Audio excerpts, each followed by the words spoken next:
Please help me reach 1,500 subscribers. A full year had gone by since the day I disappeared. No texts, no reasons, no farewell. Some might label it cruel, but when betrayal caves in your chest, tenderness isn't your first thought. Survival is. I persuaded myself that a chapter of my life was over. Dead, locked away, never to be opened again. Yet the past has a way of tracking you down. Sometimes all it needs is a known fragrance, a recognizable tone, a ghost that looks exactly like someone you promised yourself you'd never face again. The morning she showed up, I was doing something ordinary, buying my regular coffee at my regular place. Familiar, comfortable, controlled until it wasn't. I sensed her before I noticed her. A subtle change in the atmosphere, a presence drifting too close. I turned and there she was, the woman who once promised forever, the same woman who broke me regardless. My body froze. She looked changed. Not worse, just worn. As if life had pressed hard on her since the day I walked away. I expected to feel justified, maybe even victorious. Instead, there was only numbness. "Hey," she said, casually, like we were old acquaintances reconnecting, like she hadn't set fire to everything we built. I said nothing.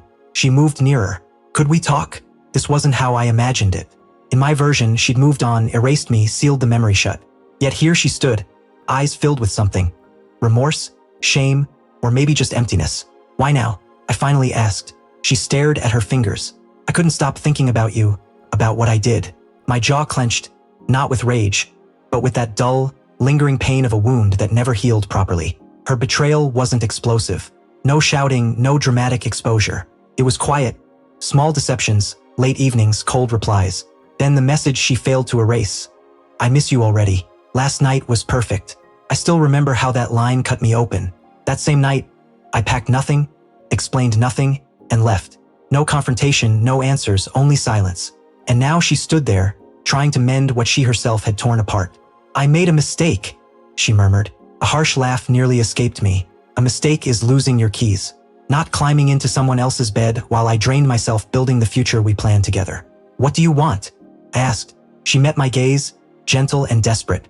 "I just need you to listen, please." Maybe she didn't deserve that, but maybe I did, for closure. "Walk with me," I said. We moved along the street in silence, wrapped in the city's noise. "I never meant for it to happen," she said at last. "I was lonely. You were always working, always exhausted. I just wanted to feel seen." There it was, the explanation I'd replayed in my head 100 times. Still hurt. "I was working for us," I said quietly. "I was destroying myself for our life." She stopped. "I know. I see it now. I didn't then." Her voice shook, and for a moment, even I wasn't sure if it was an act. The sorrow in her eyes felt genuine. But genuine or not, it changed nothing. "You didn't just break my trust," I said. "You broke me." Tears welled up. "I'm so sorry," I nodded. "I believe you, but sorry doesn't fix the nights I stayed awake wondering why I wasn't enough." "I wasn't trying to replace you," she whispered. "It was one moment, one weak, stupid moment. That moment ended us," I replied. Silence fell between us. She reached into her pocket and unfolded a letter. "I wrote this months ago. I wanted to send it so many times, but I couldn't. I took it but didn't read it." "I'm not here to get you back," she said after a pause. "I just needed you to know you mattered. That you still do." She stepped away then, waiting, hoping for something I no longer had to give. A sign, a word, another chance. But love doesn't always survive betrayal. Sometimes it fades quietly, without drama. I looked at her one last time. "Take care of yourself." Her face collapsed, but she didn't protest. She only nodded and turned away. And this time I let her go. Not with anger, not with hurt, with peace. Closure isn't always reconciliation. Sometimes it's realizing that walking away with strength and not returning is wisdom. I went home that day feeling lighter than I had in years. Not because I forgave her. Please help me reach 1,500 subscribers.